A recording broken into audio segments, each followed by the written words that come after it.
Hi friends, बुद्धिबळ कट्टा या चॅनलवर तुमच्या सर्वांचं स्वागत आहे. तर या व्हिडिओमध्ये आपण बघणार आहोत चेस पझल, जे की चेकमेट इन 2 मूव्स. तर तुम्ही व्हिडिओ पॉज करा. व्हिडिओ पॉज करून पुढच्या मूव्स कॅल्क्युलेट करा आणि चेक करा की तुम्हाला या मूव्स भेटतात की नाही. तर या व्हिडिओचा पर्पज असा आहे की याच्यामधून आपण विचार बघणार आहोत की आपल्याला थिंकिंग कसं करायचं. हे जे चेस पझल्स असतात, तर एक एक गोष्ट ठीक आहे का, आपण कमेंट सेक्शन मध्ये बघू शकतो की कोणी कोणी काय काय कमेंट्स केलेले आहेत आणि त्याच्यामध्ये ते बऱ्यापैकी लोकांच्या बरोबर असतात. तर काही लोक ट्राय करत असतात, मोस्टली काही बरोबरच असतात. तर या सगळ्या गोष्टी तर आहेतच, बट महत्वाचं काय आहे की आपण थिंकिंग कसं करणार, की हेच पझल नाही तर इतर कोणतेही पझल जरी आपल्या समोर आलं तरी आपल्याला कोणता विचार करायचा आहे टू सॉल्व्ह दी पझल. तर यामध्ये आपण सगळ्यात पहिल्यांदा बघूयात. सगळ्यात पहिलं महत्वाचं जे आहे ते पोझिशन चेक करणं. तर इथे तुम्ही ब्लॅकची पोझिशन बघू शकता. सो हे जे पॉन्स आहेत हे सगळे एका लाईन मध्ये आहेत and waiting to promote to queen or any other minor piece. ठीक आहे. तर या केसमध्ये आपण रुक तर खेळू शकत नाही in the F file because of this promotion. आणि पॅरलली तुम्ही व्हाईटची कंडिशन पण बघू शकता की व्हाईटचा जो किंग आहे त्याला मूव्ह करायला कोणताही स्क्वेअर अवेलेबल नाहीये. फक्त तो E2 या स्क्वेअर वरती जाऊ शकतो. बट E2 वरती गेल्यानंतर there is no checkmate in 2 move, कारण आपल्याला 2 मूव्ह मध्ये चेकमेट फाइंड आउट करायची आहे. तर या केसमध्ये आपण आता ब्लॅकची पोझिशन बघूयात. ब्लॅक मध्ये सपोज किंगला जर का क्वीन साइड मूव्ह करायचं असेल तर कोणते कोणते कोणते स्क्वेअर्स अवेलेबल आहेत. तर व्हाईटचा जो नाईट आहे बी फाईल मधला, तो हे दोन्ही स्क्वेअर्स कव्हर करत आहे, D6 आणि D8. आणि हा जो रुक आहे सी फाईल मधला, तो D7 हा एक स्क्वेअर कव्हर करत आहे. So king has no option on this queen side. तर क्वीन साइड तर कोणताही ऑप्शन नाहीये.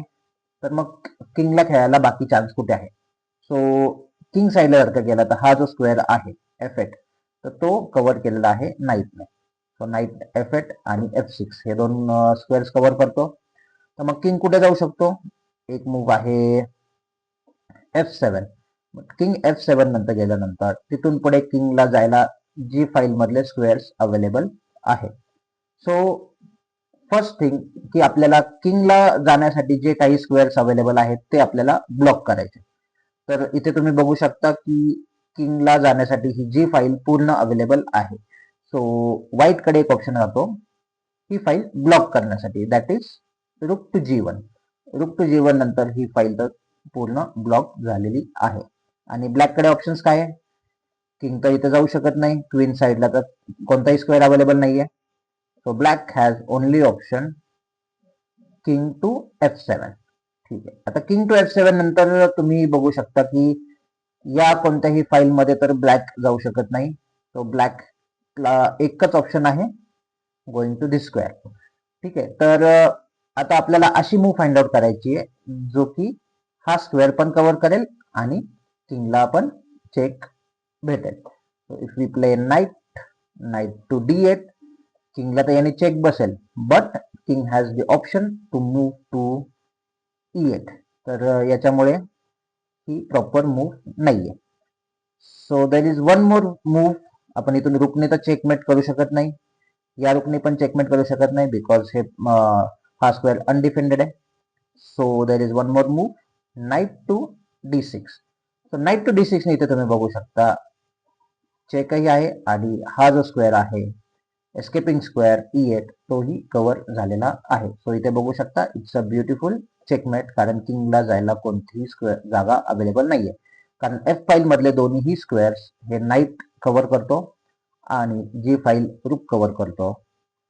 आणि सिमिलरली E फाईल मध्ये किंग जाऊ शकत नाही because this square E8 is covered by night. So अशा प्रकारे ही दोन मूव्ह मध्ये चेकमेट होते. तर व्हिडिओ तुम्हाला आवडला असेल तर नक्की लाईक करा, कमेंट्स करा तुमचे थॉट्स आणि चॅनलला सबस्क्राईब जरूर करा. धन्यवाद.